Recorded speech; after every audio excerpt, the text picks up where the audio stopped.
これがヘルスケアの視点で運動、栄養、睡眠です。これはよくあるモデルだと思います。で、運動習慣っていうのが僕10代が言われているヘルスケアの視点に、ここにメディカルな視点、僕らはやっぱここを見てずっと見てきたので、そもそも運動習慣っていうところがここだけの介入では健康寿命が伸びてないですので、実際メディカルな視点を持ってその人の運動っていうところに着目をして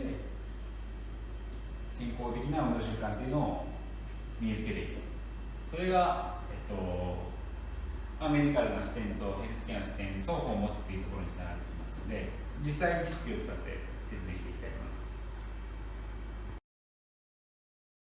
右足を上げましょうか。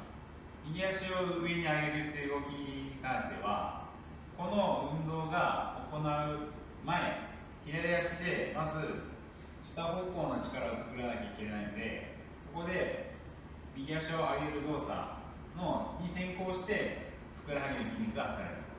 要は体幹もぶれずに働くためには、こういう予測的な筋活動っていうのが必要になります。で、これが神経学的に、予測的に働くっていう、人間のシステムになりますので、それが体幹に大きな影響を及ぼすことになります。海腰椎の、ここの動きがまず出てないっていうのと、見るポイントは胸椎が結構抜けすぎる人が多いですね。抜けすぎてしまって肩に負担がかかる。